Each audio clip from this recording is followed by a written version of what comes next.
Good evening, everyone. Thank you for joining us on this very special conference call. We have one of my favorite people on the line here this evening. We are blessed to be joined by Richard Bliss Brooke. Richard Brooke is the author of The 4-Year Career and Mach 2 with Your Hair on Fire, The Art of Vision and Self-Motivation. He's a 40-year network marketing veteran and international speaker. Richard's been part of network marketing since 1977. In 1977, Richard had 4 years under his belt chopping chickens at Foster Farm. At age 22, with 36 years to go until retirement, he made the decision to change course, and he joined the ranks of the network marketing profession. He quit 100 times in his first year and watched thousands around him quit. 3 years later, he had 30,000 active partners building the business with him. At the age of 28, he was earning $40,000 a month and made his first million before 30. In 92, at age 37, Success magazine featured Richard and his company on the cover. This was the first time a mainstream business magazine featured network marketing in a positive light. At that time, the issue had outsold every issue in Success magazine's 100-year history. In 2013, Richard would have been retiring from Foster Farms and his life would have been different. Instead, he is living life to the fullest, educating people and promoting ethical network marketing to the thousands through his company, Bliss Business. He's a senior member of the DSA Ethics Committee and owner of a network marketing company, and the man who brought you the amazing viral series, Super MLM Man. Thanks for being here, my friend. You're welcome, Adam. My honor.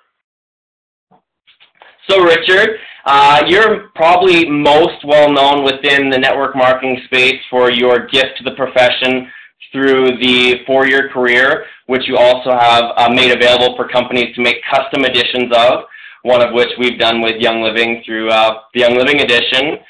For somebody who is, maybe just tell us a little bit about the book, and the value of the book, how to use it to build a business, anything along those lines, because that's probably the easiest way that people can begin to leverage your credibility and your story to build their empire. Okay, happy to. I'll keep the 4-Year Career brief. I came up with the concept in 1979. Adam, how old were you in 1979, just for reference? -12. Then I was 24 years old in 1979. I didn't go to college, and I was building the business in Des Moines, Iowa. And, because I didn't go to college, I was just like really interested in people that went to college and the whole path of college. And so I got this crazy idea in 1979 that I would go interview marketing majors at Drake University in Des Moines, Iowa. And I just got this idea that, gosh, if college kids would invest just maybe an hour a day instead of partying and instead of maybe even studying for an hour, watching TV or whatever they do, if they would just invest an hour a day in building my network marketing company, well, by the end of their freshman year, maybe they're at break even, but they've learned a lot of skills and they've got a team growing. And when I say break even, they're making money, but maybe they're investing it back in and going to events and, that sort of stuff. But by the end of year 2, just by investing an hour a day, they'd have a pretty good team. They could have a team of, 30, 40, 50, 100, 200 people, and they could be making $1,000 or $2,000 a month or more. This was 1979, so the numbers were a little different. And then, end of year 3, they're making even more money. But the point of the whole program was that I wanted to show them was, look, guys, I didn't go to college, and I didn't go into the job market the way you're looking to go into it. But if you think about how much money you spend or somebody spends every year on that college education and how much time you spend every year on that college education, and then all it does is put you in a position to maybe get a job your 5th year. I said, what if you could graduate and you had a residual income, and I just lowballed it at like $5,000 a month. What if you had a residual income of $5,000 a month? What kind of life decisions would you make differently? And, one of the things I just knew about people is, people tend to, when they get out of college, they tend to take the first decent job offered, and that might force them to live in a particular city. And finances oftentimes influence who people marry and when they get married.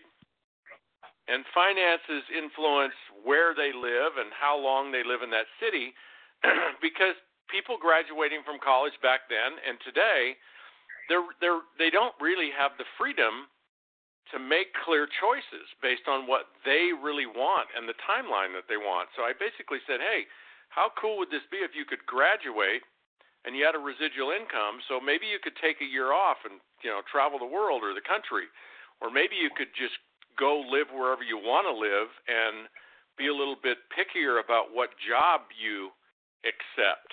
Or maybe instead of accepting a job, you'd want to start some kind of a business. So I did this whole interview thing with a bunch of marketing majors, and it was fascinating. The average income that they expected to earn their fifth year after a 4-year degree in marketing from Drake was $35,000 a year. That's what they expected to earn after investing 4 years and who knows how much money. And so, I didn't recruit any of them. None of them got it. That was a whole flop, the whole college analogy thing. But the analogy stayed with me, and I just started using it as a model to teach people what's possible. And it was kind of also my rant against all the hype in network marketing about, you can get rich overnight and you don't have to work, and, by the end of your first year you can be making $20,000 a month and all that kind of garbage. And then about, 7 or 8 years ago, I wrote the book, and of course added a lot of information to the book. And, part of the purpose of the book is to build people's belief, because my experience with people that are in the business is, if you could just take 100 young living distributors, 100 young living business builders, and ask them if you could interview them, like Super MLM Man might interview them before they were introduced to Young Living. And if Super MLM Man went up to them and say, hey, what do you think about getting involved in one of those MLM things? And you could find a product that you really liked, and you could sell it to your friends and neighbors, and then you could recruit people and build a sales team and maybe, end up making a lot of money. I'll bet that 95 of the 100 Young Living distributors that we interviewed and asked them that scenario would tell us that if Super MLM Man were to interview them a week before they ever heard of Young Living, they would probably say, no, not ever. Not ever, ever, ever would I do that. And I think that's really typical of most network marketing distributors, is they have a bias against the business model, but then they end up finding a product and a group of people, and they sort of fall in. I think a lot of people in Young Living fall into the product, still don't have any intention of ever being a network marketer, and then, oh my gosh, all of a sudden they have customers, and oh gee, one of my customers wants to build a sales organization. So, there's just so many people that just fall in backwards. And so then if you fast forward and you interview 100 Young Living, distributors, and you say, on a scale of 1 to 100, how extraordinary are the products? And they'd all say, oh my gosh, they're 120. And what about the company, Young Living, and Gary Young, and what is it, Field to Seed to Seal. Seed to Seal, and all that. Everybody, all those 100 distributors will go, oh my gosh, Young Living is going to save the world. It's the most amazing company ever. And then if I ask those 100 people, 100 sales leaders, how many of you have personally sponsored, a dozen people in the last 3 months or 4 months or 6 months or a year? All of a sudden, all the people that were jumping up and down would not be jumping up and down, because most network marketing distributors love their product and love their company, but they forgot that they hate network marketing. And that's a strong word, but they just have a bias against it. And what I found is if you use the book to give to prospects at the right time, sometimes it's the first thing I give prospects before I even tell them about the products or the company.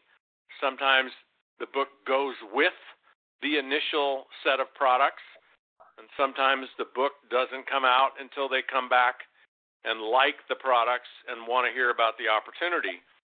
But the value of the book is it significantly changes the bias that people have, the ignorance that people have about how well the business model works and how it works.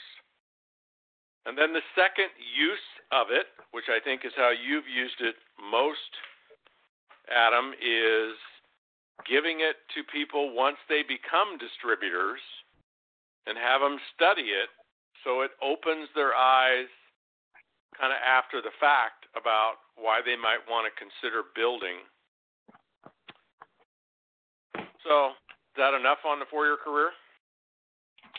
Yeah, I'll just ask one more thing. If you are inviting somebody to take a look at the book, you meet them at a coffee shop, or you're just trying to, maybe it's a new member, and what's maybe the verbiage that you like to use when giving that invitation just to take a look? And I know you like to talk about flipping through the stories and such, so maybe just give us some insight into how you use it as the author and as the person who knows it inside and out. Well, actually, when I give it to somebody, I don't tell them I wrote it. Now, if they happen to notice that, of course, I will acknowledge I wrote it. But what I found works amazingly well is for a distributor. I've done this hundreds of times. Carry the book with you. Make sure your contact information is in the book, so you don't have to do that when you give it out. It's all in there. If there are certain passages in the book or facts or stories that are poignant to you, I suggest that you take a yellow highlighter and highlight them. And then I suggest that you carry this book with you, and whenever you have, 2 or 3 minutes or 5 minutes, instead of looking at your phone, so just think how often we pause for a second in life and we look at our phone. What I suggest you do is take 5 minutes, even if it's only 5 minutes a day, and read this book, because it's not a book that's designed for you to read once. That doesn't really do you much good. It's a book designed for you to study. Imagine if you had all the information, all the stories, all the endorsements, all the mathematics, the scenarios, the quotes from famous people. Imagine if you had all of that committed to memory. How powerful of an enroller you would be, and how confident you would be in the business model yourself. So the idea is to study the book and carry it with you and study it. And so now you're going through life just like you would as a normal young living distributor, only you have this book in your purse or your briefcase or your back pocket. There's a huge distinction between having the book on your person and having it in your office or your car.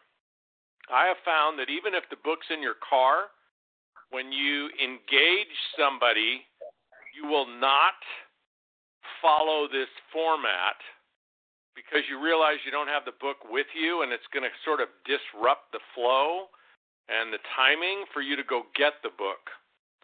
So the people that are most successful carry it on them. And so it works like this. You're getting a conversation with somebody,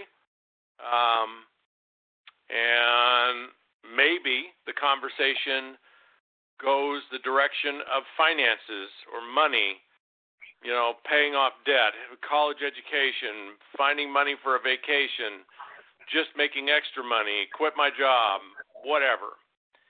If the conversation turns to money, and here's what I can tell you, if Adam, I don't know if you ever did anything with the presentation I did in Calgary, but if people will follow that training of just being curious about other people, not trying to sell them anything, just be very interested, be curious, ask them questions, be totally present, and listen, people will tell you every time, they'll tell you their biggest passions in life and their biggest problems. And money's universal in those. Not 100%, but it's a common theme most of the time. So when money comes up, what I teach people to do with the book is pull the book out.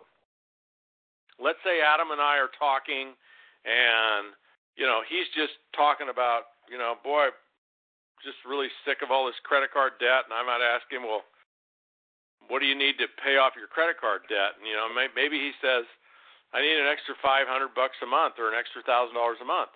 I would pull the book out and I'd say, you know what, Adam, I'm reading this book that's teaching me how to create an extra $1,000 a month without leaving my career, my full-time job. If that were true, would you want to read about it? And so you say whatever you want to say about the book, depending on who you're talking to.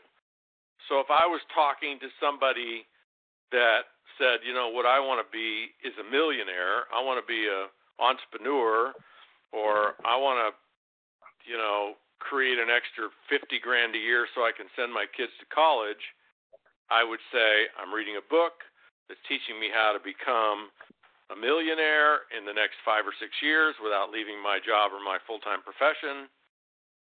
Or I'm reading a book that's teaching me how to develop a second income of, $40,000, $50,000, $60,000 a year.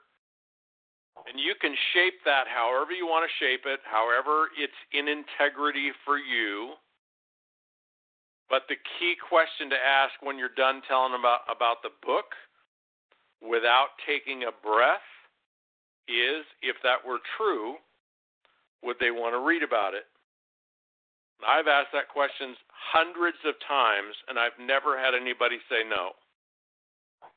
Wow. So I hand them the book, and I say, look, you don't have to read the whole thing. If you just look through it, you'll get the gist of it. Might take you an hour to do that. This is my copy, because if you paid for it, it is your copy. And you're obviously carrying it around with you reading it. So what you tell somebody is, I will, if you will, I will. So if you'll read it in the next couple of days, I'll loan you my copy. Now, if somebody says, well, maybe I can do that. I'm real busy this week. Maybe I'll get to it in the next week or two.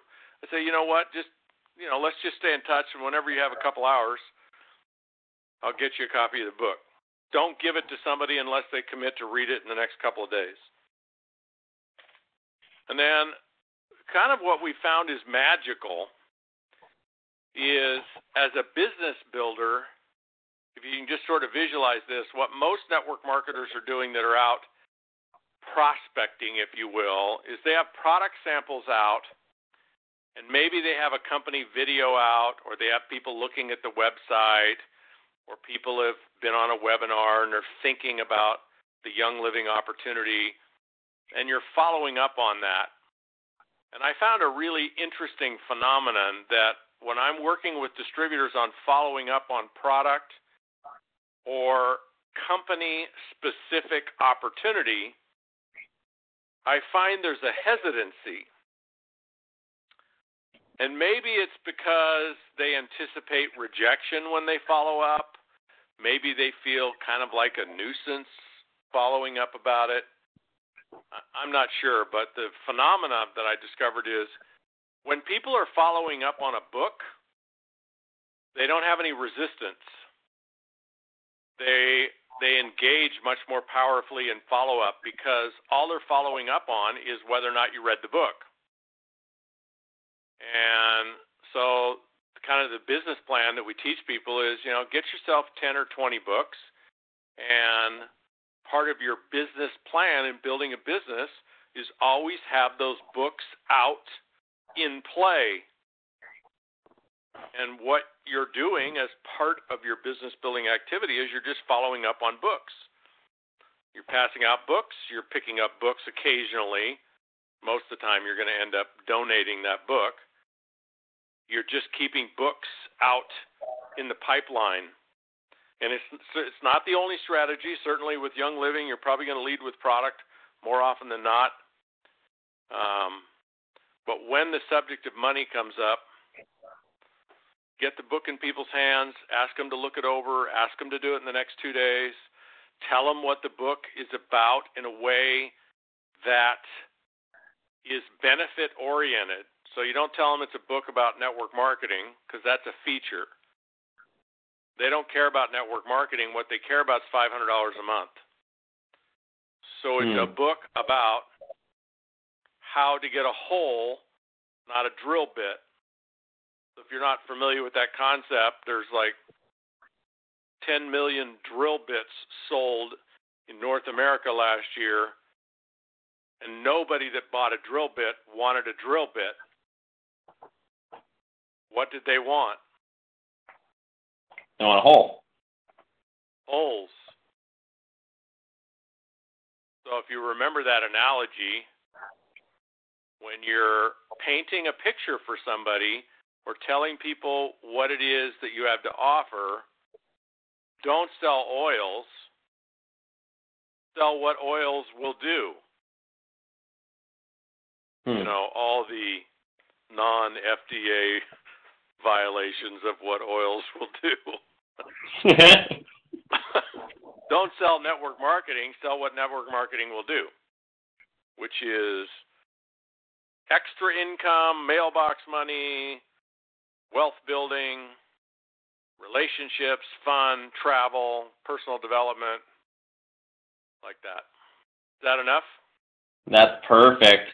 So just for everyone on the call, Richard gave some really key distinctions there, and I believe it's super valuable to have those 10 to 20 books always in the cycle. So if you haven't got those yet, connect with one of your leaders. There's always bulk buys going on. We've got a custom edition. blissbusiness.com/youngliving is where you can get those. But I think sometimes people just forget that they exist, or they need a little kick in the butt to get out there and get them back in rotation. So thank you for all that on the book.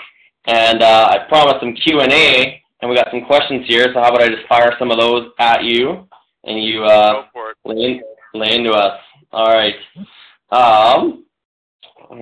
Time management. How much time do you spend recruiting? How much time do you recommend people spend finding new members versus coaching current ones? 80-20. That's a simple one. Of course, that number changes based on the size of your group, or more specifically, how well your group is growing. But the graveyard of frustrated, burned out network marketing people is littered with people that just had the numbers reversed. And it's usually people whose gift in life is caretaking. So people that are really good friends, really good caretakers, care more about other people than they do themselves. They tend to recruit a few people, and no matter what those people do, they spend all their time, quote, unquote, helping those people, believing that that's going to make a difference. And, of course, I'm not advocating not helping your people, but think more like teach your people to fish, and you'll feed them for a lifetime. If you feed them fish, you're going to feed them fish forever, and you're eventually going to get resentful and burned out, and you won't have any fish to feed them, and then they're just going to starve. So, the reality is when it comes to building a sales organization and network marketing, that's an ambition and a vision and a skill set that most people don't have. You got to be highly motivated. You got to want to talk to people. You got to want to listen to people, motivate people, spend time in meetings and spend time in the evenings, and you got to really want to learn a new skill set and develop yourself as a leader. We have this expectation that everyone that signs up who says, oh, yeah, that sounds great, has the skill set to succeed, and most don't. It's really more like 95-5. About 5% of us have it's not just skill set, it's the enter the business highly self-motivated. That's more important than the skill set. There's only about 5% of us that come into the business highly motivated to do whatever we need to do to succeed.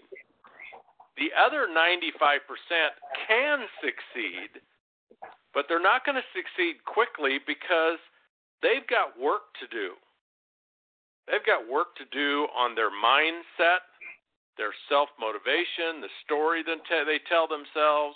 They've got work to do in their communication style, their listening style, their confidence, everything. And so people that are 95%ers that, they got to really transform themselves to make this work, they have a high casualty rate in the business. Why? Because it doesn't cost anything to get in. And, most people sign up because it sounds like a good idea at the time. And guess what? Sometime in the next 3 months, it's going to sound like a really good idea to quit. And so they do. So if you spend all your time waiting, I guess the key distinction for me is it's not about helping people. It's about waiting on people. I'm all for helping people. The fish distinction would be when people keep calling you up saying, where do I find this on the website? You can either tell them where to find it, or you can tell them to go look again until they find it. And if you keep telling them where to find it, they're just going to keep calling you and say, where do I find this? Or, what does this oil do? Or what does this oil cost? Or how does this work in the compensation plan? If you keep answering the question, they're going to keep coming to you for help, and they'll just suck the life out of you. They'll just kill you. So Right. What you want to do as a leader is you want to tell people where they can learn what it is they need to know, because when they have the experience of learning it themselves, they tend not to forget it, and then they duplicate that leadership in their organization. The last thing you want to do in building a network marketing organization is end up with a job where you've got 1,000 employees that all depend on you for everything. Most people get in this for freedom. So you got to build it in a way that gives you freedom. So that's how you help people, is empower them to learn what they need to learn. You help people by partnering with them and making unreasonable requests of them, teaching them how to learn vision and self-motivation, teaching them, how to learn about the oils and how to learn about the industry. And so when it comes to the 80-20 rule, 80% is recruiting new people, 20% is supporting others. The reason why you would spend 80% recruiting new people is you're not waiting on the people you've already enrolled. And that's what most people do. They enroll a few people, and then they hope they're going to be successful. They hope people are going to do what they say they're going to do. That's a whole other discussion. What percentage of the population has any kind of powerful relationship with their word?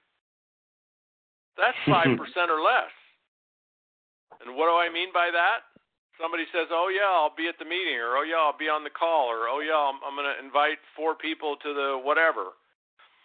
And when you ask them later about the result, they don't take responsibility for whether they did or didn't.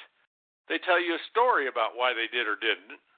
most commonly referred to as an excuse. People have no relationship with their word anymore, the majority, and you got to flush those people out. You got to find out who has a powerful relationship with their word, and you got to work with those people. And if you wait on people that don't have a powerful relationship with their word or don't have the skill set to succeed now in this business, you'll just die with them. So support your whole team, provide training for your whole team, provide warmth and encouragement for your whole team, empower your whole team, and spend 80% of your time personally enrolling until you have enough frontline leadership legs that, from a strategic standpoint, you've maxed out the compensation plan, or at least the part of it that you're pursuing in this current era, and personally enroll until you can't support people properly. And then you can back off.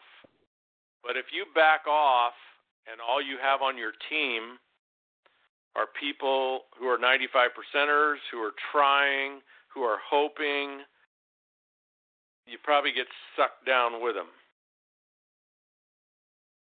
Is that too harsh, Adam? No, it's perfect.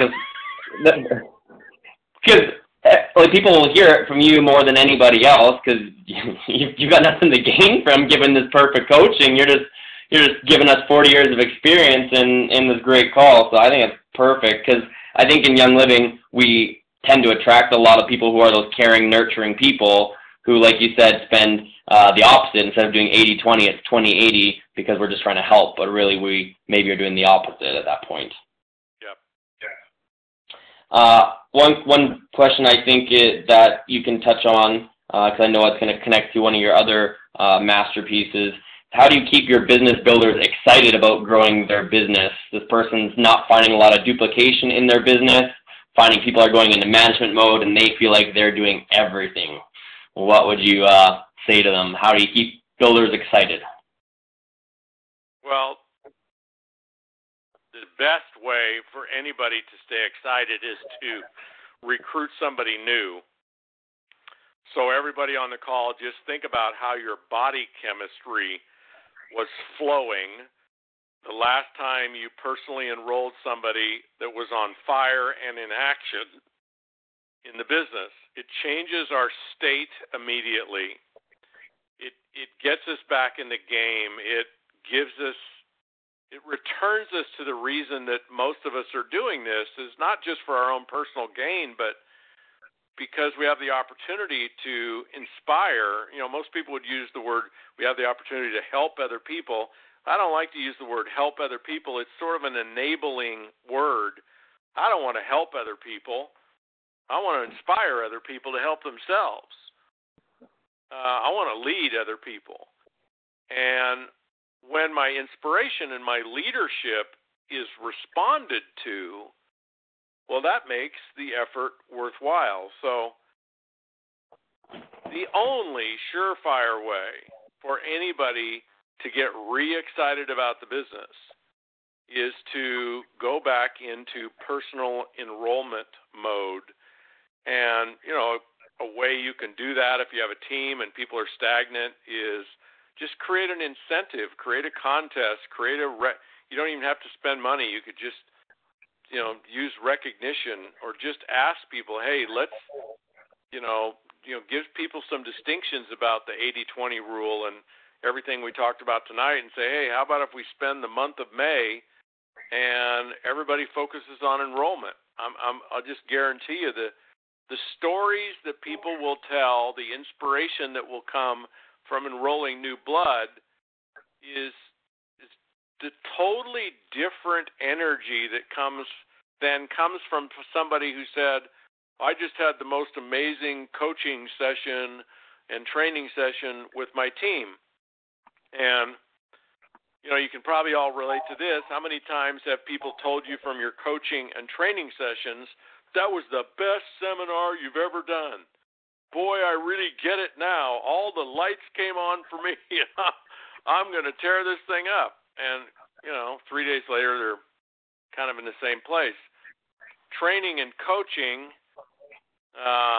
boy, sometimes you have to go long stretches before you really get the rewards from that.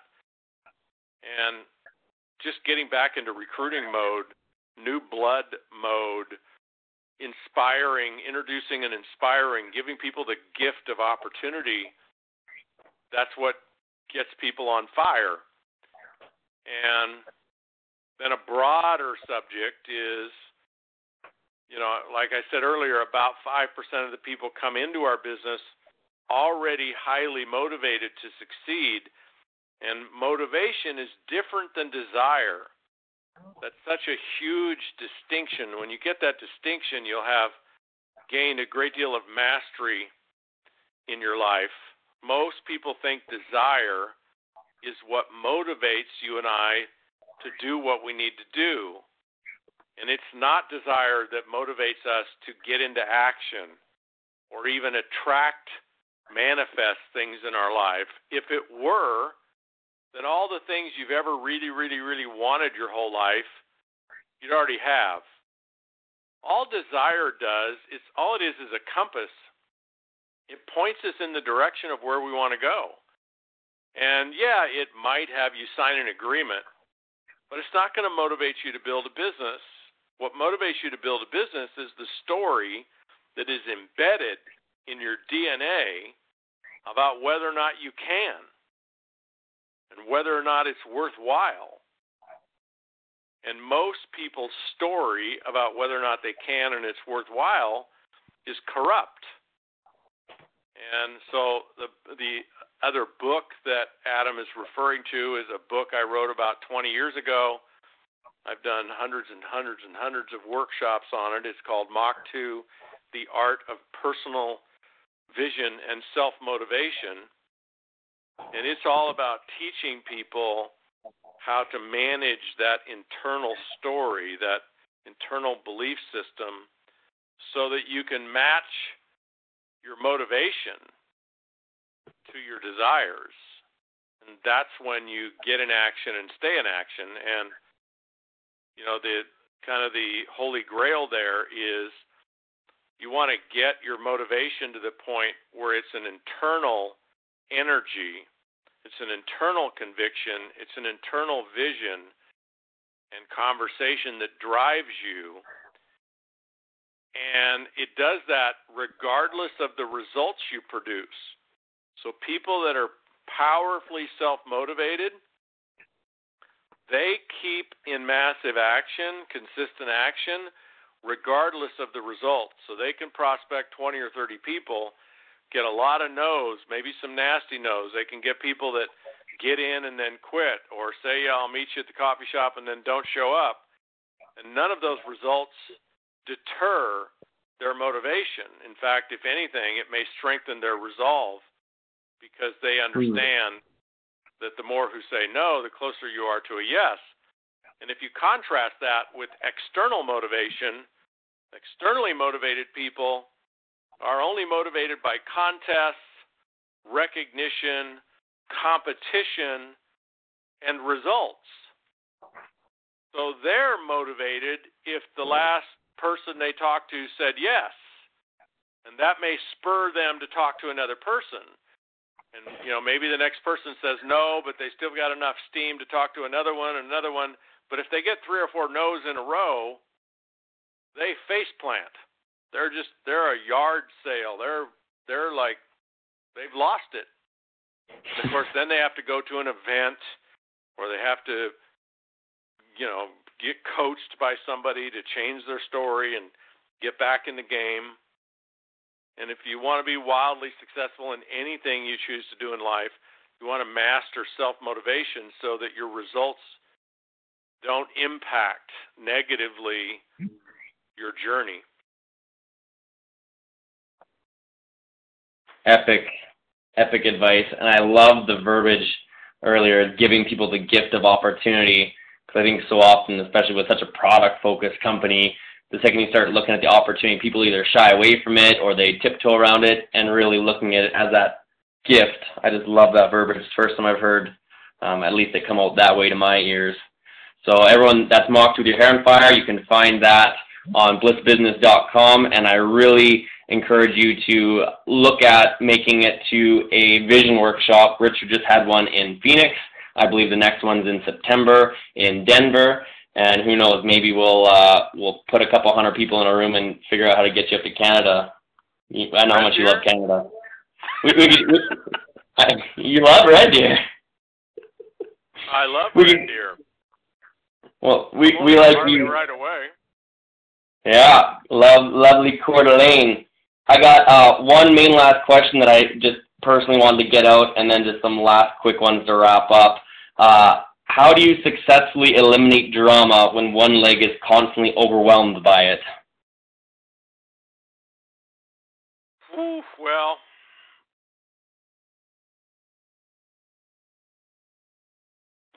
couple of ways. Let's see. One is don't feed it. So a lot of times I'll be coaching people that will complain about drama, and when I observe their behavior, they buy into it. And when you buy into it, you feed it. So what that looks like is if you have a leg that is high drama, they're going to have a tendency to be looking for people to complain to gossip to enroll in the drama. And so first and foremost, as a leader, you don't want to give those people any opportunity to interpret, and they will at any opportunity. If you give them just a millimeter, they'll take a mile. If you give them any indication at all that you sympathize with or agree with or have any interest in listening to the drama, they'll just add you in as a co-conspirator. So don't even listen to drama. And then I think the most important way to deal with this, Matt, is, every organization needs a leadership code, a leadership set of cultural commitments, bylaws to lead by. And, if you identify some things that are just not leader-like, here's a list of things that neurotic, whining, blaming, negative distributors do. They gossip about other distributors. They blame other people and the company. They tear other people down to build themselves up.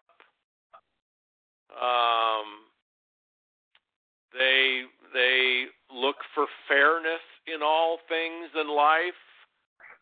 And, fairness is like this really weird value that maybe our parents taught us when we were little kids, but in life, nothing's fair.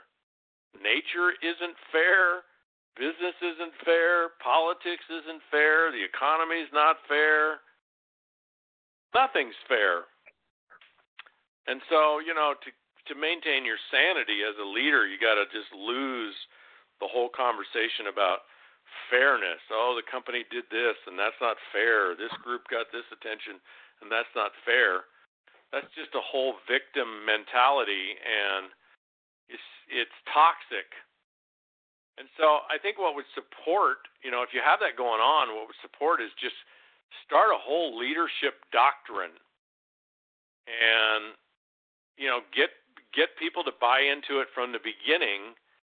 And then when people start behaving in a way that's toxic, you can just return them to the doctrine, just return them to the leadership code and the commitments, and you don't even necessarily have to do it.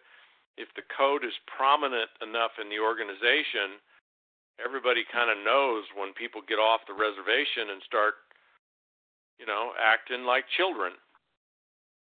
And there's just no place for any of that kind of pettiness that jealousy, that envy, that blaming, that victimhood, that all of that nasty human behavior, which we are all capable of. But some people, it's basically their strategy in life. It's how they get attention. It's how they feel sorry for themselves. It's how they're right. They get to be right by making other people wrong or blaming other people. That's highly toxic energy, and you want to flush it out. You want to call it out. I mean, I can't tell you, Adam, how many conversations I've had with people in my organization where I just call them out on it. Like, look, this is 3-year-old behavior. It's highly toxic. Nobody wants to be around it, and you're not taking responsibility for creating a beautiful culture. You're taking, you're not giving, and I don't want anything to do with it. And if you don't stop it, I don't want anything to do with you. Like, be a wall. Be a brick wall, that probably the first wall that they've ever run into in their life that doesn't give an inch on their BS.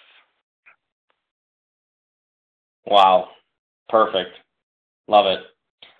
Closing question for you. Double-pronged question because they're very similar. What is the biggest mistake that you've ever made in building your empire? And then your best one piece of advice or the best thing you've done in building your empire. So basically your worst mistake and your best thing you've done or most valuable nugget you want to leave everyone on the call with.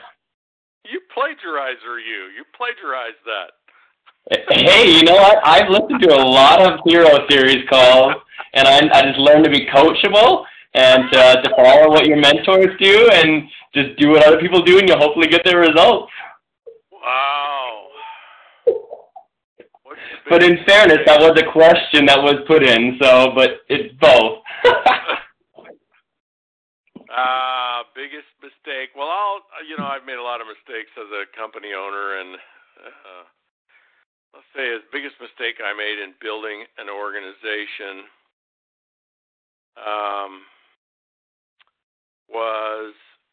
was I wasted 2.5 years of massive struggle and turmoil and stress and worry and being a burden on other people because I did not engage immediately in personal development at the level that I was coached to engage.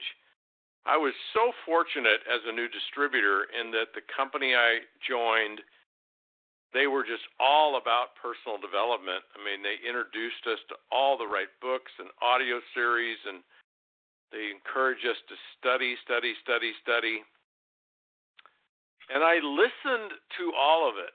I mean, nobody could ever accuse me of not listening to the audio tapes and not reading the books. I've read some of those books like The Magic in Believing, The Magic of Thinking Big, and Think and Grow Rich dozens of times. But here's what I didn't do. I didn't do my homework, and I didn't do what the books told me to do. I just created this story that I could get by without it, that I didn't need to do it. And anybody looking at me objectively would have said, well, that's insanity. I mean, you're 22 years old, you work in a chicken plant, you barely got out of high school, you don't even like people, your favorite living thing on the planet is your dog, and you think you're prepared to go out and succeed in the people business? I was either arrogant or delusional. And so I didn't do the exercises. I didn't write the scripts. I didn't write my goals down. I didn't study them every day. I didn't do the transformational work. And then, of course, I didn't actually do the business work. So, over the first 2.5 years, I might have sponsored, I don't know, 40 or 50 people, but most of those were, half unemployed people I met at the mall or something, and I would just manipulate them into signing up, and I just didn't do the work. And that cost me 2.5 years. And so, here's an interesting analogy about procrastination. This is a distinction, Adam, you could take to great heights in teaching people. Let's say somebody said, you're talking to somebody about getting into business, and they say, well, it sounds good, but, let me do that, when summer gets here. As soon as we get out of school, let's get this going in June. And so what I tell people when they tell me that is that, that's cool, no problem, you can do that in June. And so, I give them whatever it is they say they want to do, I give it to them. I don't want to argue with them. And so then I ask them a question. I said, just curious, what do you think you might do with this over the next 5 or 10 years? Do you think you might build something big? And, sometimes people say no. But if they say yes, I might say, well, how big? Well, as big as I want. Well, you want to build it as big as I built it? Well, yeah, sure. Well, then, so in your case, Adam, you tell somebody, well, so what you're saying is you'd like to build something that at some point might make you like $100,000 a month. Well, yeah, absolutely. Well, this thing about waiting till June? I know it sounds bizarre, but what if I told you waiting until June would cost you $100,000? Would you like to hear more about that? Of course, they say yes. I say, well, let me show you how income and time lapse works. So if you wait a month to get started in the business, and 5 years from now, let's just say it's $10,000 a month you're earning, you're always 1 month away from $10,000. It's not the lowest income month you lose. It's the highest income month you lose. It's not a month that you lose between now and the 1st of June. It's the most amount of money you'll ever make in a month in this business, lost, gone forever. So I totally support you waiting till the 1st of June if that's what works for you in your life. And I can assure you, if you ever get to $100,000 a month in this business, that month of May will cost you $100,000. And so if you think about, I've made a lot of money in my career, and I wasted 2.5 years. That's like $2.5 million. So that my little stubbornness, my delusional arrogance cost me $2, $3, $4 million. Not back then, but I can't ever make up that time. So that's the dumbest thing I've ever done. The smartest thing I've ever done is go beyond traditional personal development, which is reading books and listening to audio tapes and writing goals, and actually go deeper into transformational work where, with the help of good coaches and processes, I just become a different person. It has nothing to do with owning a business or income or age or anything. I would have just recently retired from the chicken plant 2 years ago. And I can just guarantee you, if you saw me, like if there was 2 Richard Brookes, and one of them just retired from the chicken plant, and you see me now, and you had no idea that, money wasn't present. You couldn't tell which one of us had money or made money. I mean, I can just guarantee you my face would be totally different. My beliefs would be different. My internal conversation would be different. My happiness factor, just like off the charts different. My ability to contribute to other people, forget about money, just off the charts different. It doesn't have anything to do with money. It has to do with who I have become. And I believe that I have had some good success in network marketing, not because of who I've recruited or my strategies, but all based on who I've become. And I believe that's true for all of us. So, you know, things like the retreats that we do in Bliss Business and the Vision Workshop, those are all high art forms of transformational development. And that's the smartest thing I ever did, was put myself in the hands of experts who took me on in a loving way and inspired me to be more than I ever would have been without that process. Super profound, and just because I know a lot of people on the call, we've used recently. My book came out just under a year ago, and I can tell you pretty much without a doubt that that book would not either be in print or wouldn't be what it is without going to a transformational experience at Richard's retreat, and through putting myself in that situation to learn, to grow, and to be willing to make changes and put myself in the hands of experts. So thank you so much, Richard, for the coaching and mentorship and transformational experience that you've given me personally that allow me to help more people and to continue to grow, and, you know, at only 27 years old, be still learning the way I am. So thank you so much for giving us your time, your gifts. We know it's your only limited commodity. You can't get this hour back, but I know this hour has transformed hundreds of people's lives just right now, at least giving them some real tangible things that they can walk away with. And from a personal note, I just really appreciate you and love you and Kimmy and what you've done for me. So thank you so much for giving us your gifts here this evening.